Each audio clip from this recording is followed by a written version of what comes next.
Welcome to the show. I'm Tosh Taylor. And I'm Jenna Morton. And today we have a repeat guest joining us, someone that you might recognize from previous episodes. But we're going to talk about things maybe a little different than before this time. We are thrilled to welcome back Natalie Davison. Hi, thanks for having me. Ooh, welcome back. When can you call me a regular? Yeah. I think we're getting close. Yeah, Okay. after today. All right. Yeah.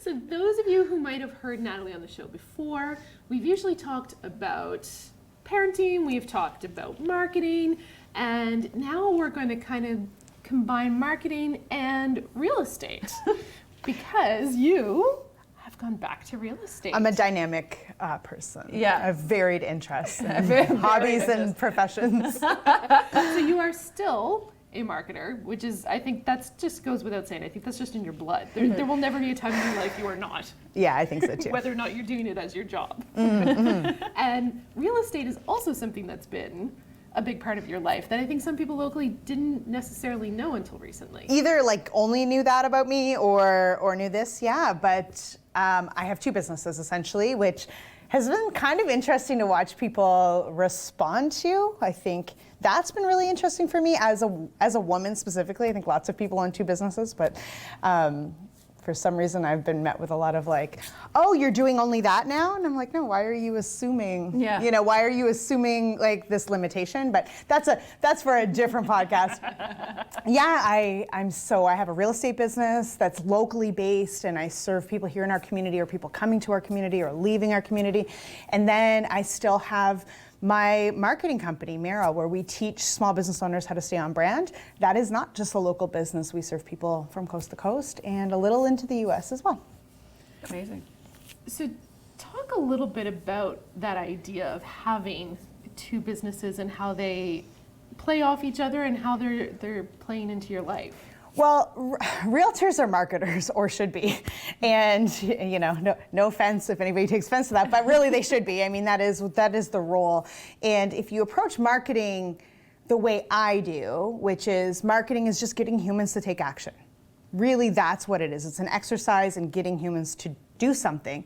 And if you understand that, then that is the essential component of your role as a realtor. So the tasks of the day-to-day in terms of like what I sell in each business are slightly different, but the overarching philosophies are still the same, which is listen to what's happening in a market, figure out who you can help and how you can help them, and then do that really well. Okay. So tell us why now was the time for you to go back into real estate.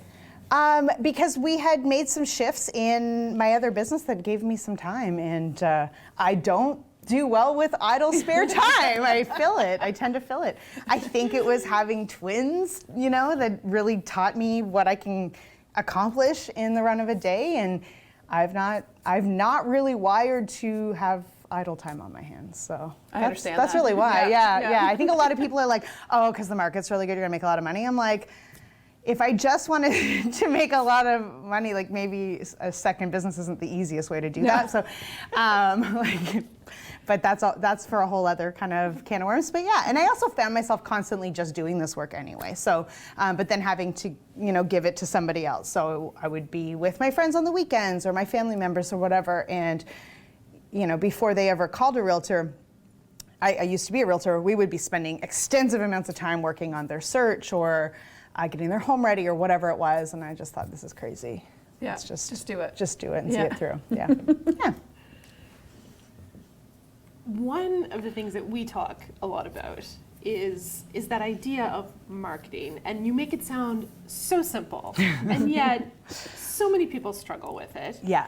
And people, I think, really struggle with knowing when to jump in on something or when things are shifting.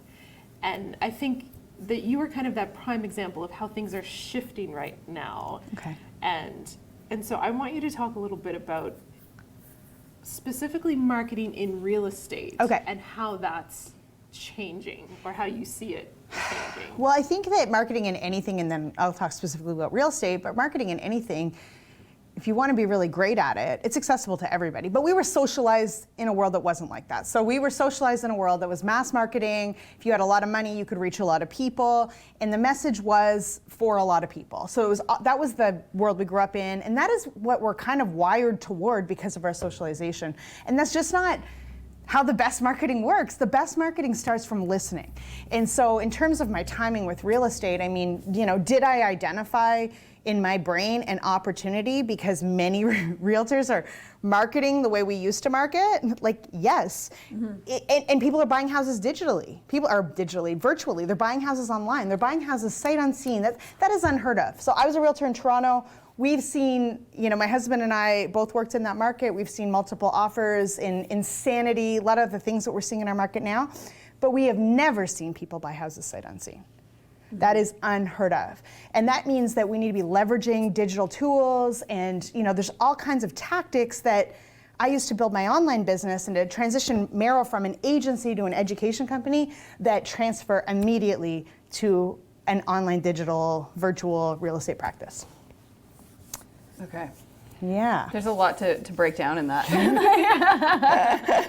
So what do you think of this world? So what do you do for someone, because you obviously would still have connections in Toronto. Yep. And a lot of these people I know, because I'm from that area, want to, I have friends calling me going, how do I get to the East Coast? Yeah. Get me to the East Coast. I need to get out of here. So what are you using? What are you implementing with these people to start showing them these houses? So, I mean, I always want to meet the client where they're at, and it's not, when I work in my business at Merrill, there's a certain level of digital competency that most small business owners have now that you can rely on. That's not the case necessarily with somebody buying a house. So we figure out what they have. I sold a house recently using Facebook Video Messenger because that's the only tool this client, and they had never used it, but at least they had Facebook, right? They've never touched Zoom. They've never done anything like that. And I wanted a live interaction so they could say, hey, open that closet, and I wouldn't oversee something.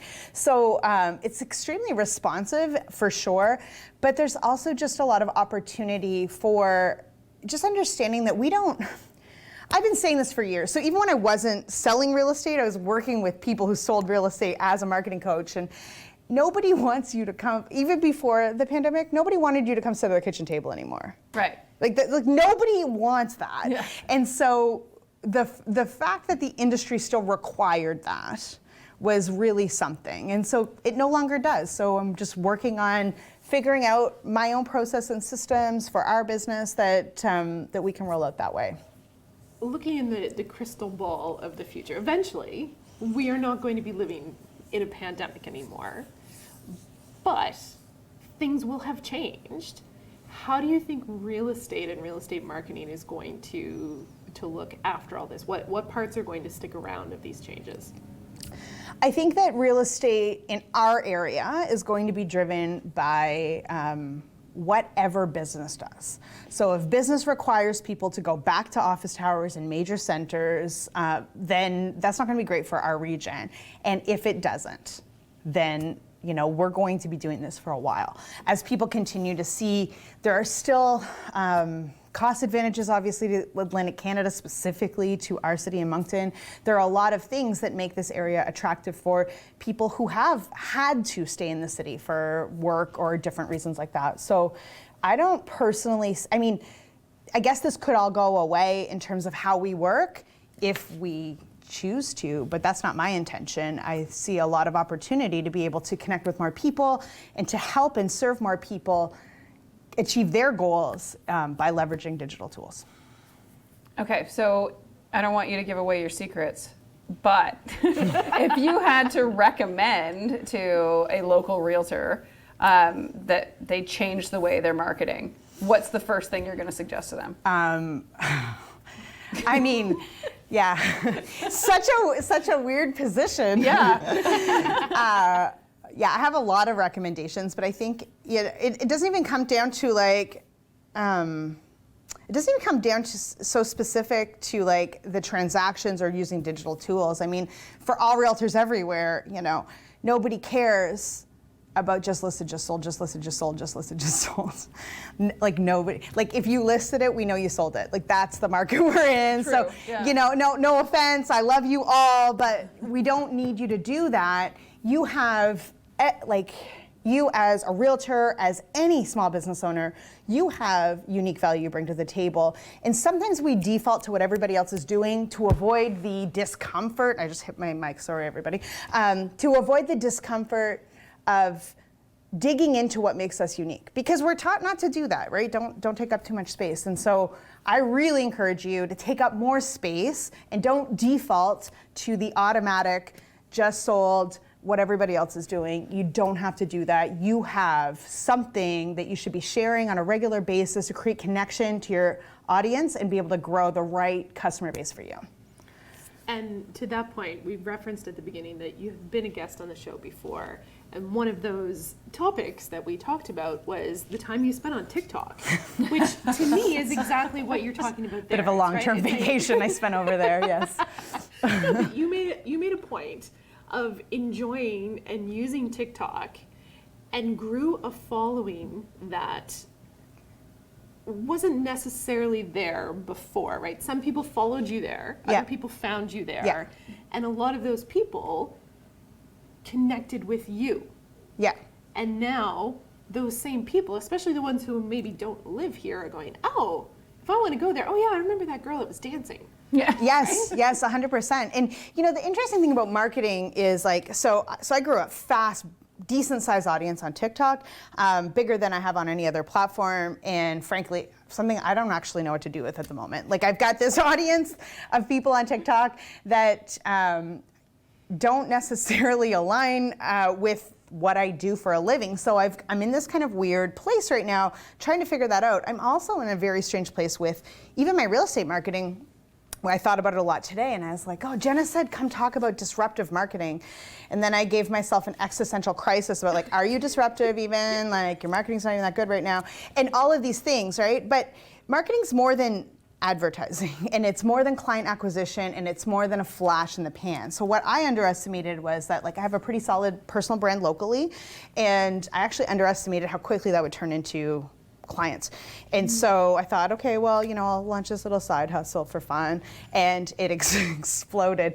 And I was like, oh, like I'm in trouble actually, because I don't have a business in place that can sustain this amount of clients. And that is marketing too. Like great marketing, great attraction can actually ruin your business if you don't have the back end systems in place, which I don't. So I'm not running, I ran an ad for like the first 2 weeks and I was like, I'm not running ads. I'm doing very minimal content. I am right now in a stabilization phase where I'm like, just started onboarding an assistant. I'm trying to get all of the bits and pieces in place so I'm ready for marketing. I'm not right now.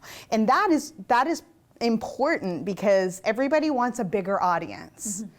A bigger audience doesn't mean more customers, more revenue. It doesn't mean better service. It doesn't mean good reputation. It doesn't really mean anything other than the fact that you have a bunch of numbers on a social media platform. So that's really what I'm working on in my real estate business right now, where Marrow is so stabilized and just trucks along and does it requires very little big output, big ideas right now.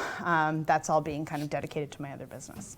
Okay. Yeah. Well, and I think one of the greatest things that I ever learned from you is being able to like own your brand and just being yourself, and that's what people want. Yeah. And that's what people have fallen in love with you over is, but it's true though. Like you're so real all the time, your TikToks, and you know what I love? I love watching you and your husband renovate the house. I absolutely like watching you sand the floors. I was like, look at her. Look at her Scaffolding to paint. Yeah. Is there anything she can't do? Yeah. My husband does not love the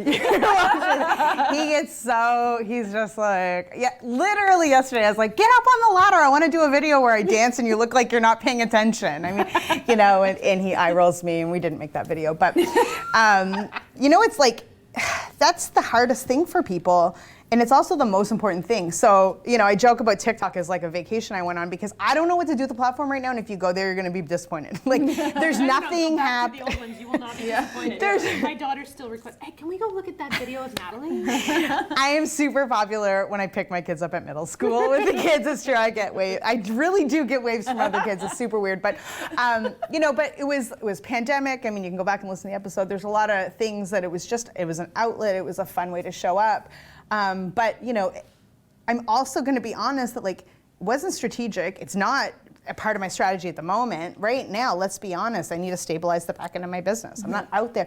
I know that an audience can grow really fast on TikTok. That proven, good to go. The business is not ready for that right now. And I think if more people could be brave with the truth of what's going on in their business or their life, whatever, with themselves. Like, you don't have to tell everybody everything's going on, but like be honest with yourself. And if you can do that, it makes the rest of it really easy. So I have no shame in saying, yeah, I'm a marketer and I teach people marketing and I don't know what I'm doing over here. Mm-hmm. I really don't, and it's the truth, and nobody really does. And I think that's exactly part of what I see as disruptive about what you're doing, is that you will jump into something because it feels like something you want to do, not because you're like, oh, everything is showing that TikTok's probably going to be this really happening place, so I'm going to go do something over there because I have something to sell. You were like, no, I want to understand. I'm going to go do something fun that I like to do, like, dance around my hometown and show it off because I'm proud of it. And it eventually you're like, oh, there are some, ripple effects into your business. Yeah. But you didn't do it by saying, oh, I'm going to be a disruptor. I don't think that works. Yeah, a commitment to disruption for the sake of disruption is really just a commitment to distraction. It's not anything else, which is why, I'm not joking. I was like, am I disruptive? It's hard to it was hard for me to take a minute and wrap my head around that idea as to be a disruptive person because I'm consistent. And so, inconsistent with TikTok, but consistent essentially with the way I approach marketing. That has been consistent forever in my career, and especially the last kind of 5 to 7 years. It's so consistent that I was like, oh, is it disruptive?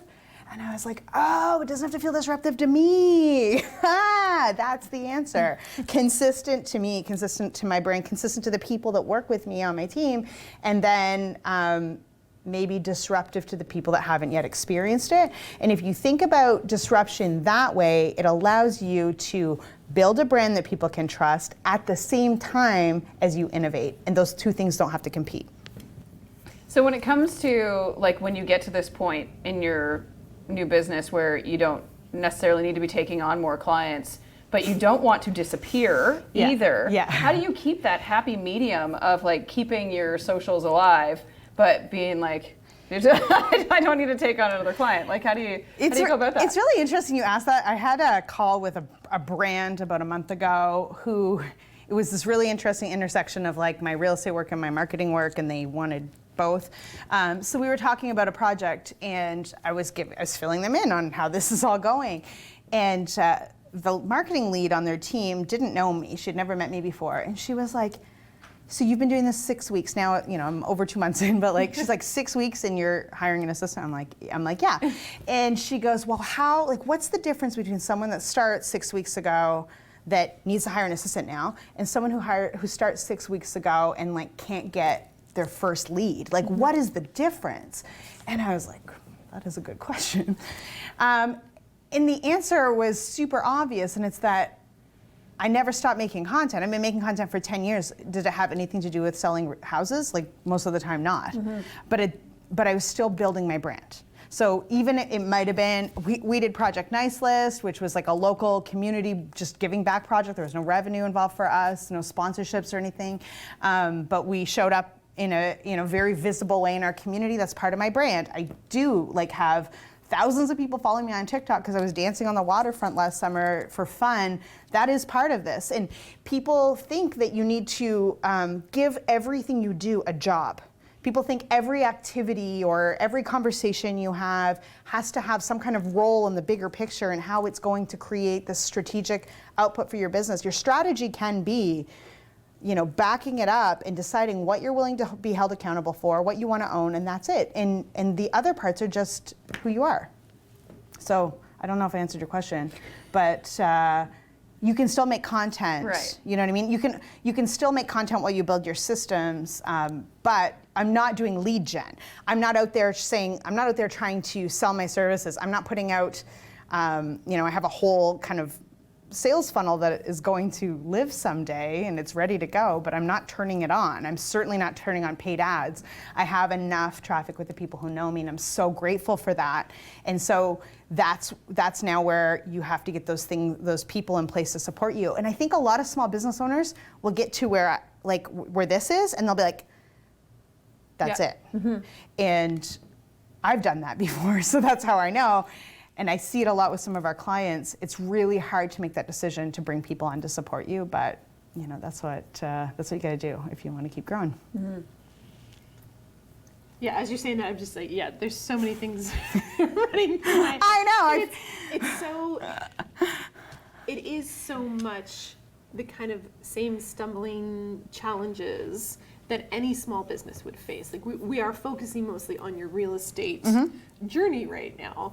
But like pretty much any small business is going to have those same moments at some point. Yeah.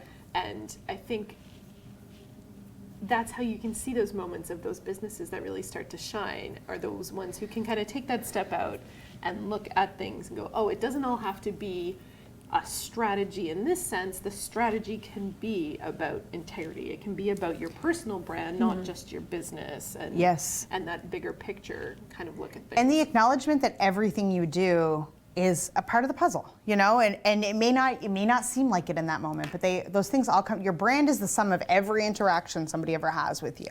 And we met on Twitter back in the day. Who would have thunk, right? I would say more than a decade ago now. Yeah, I actually, Twitter just sent me a message to celebrate my 13th anniversary. I was like, I don't need that. We can stop doing that around 6.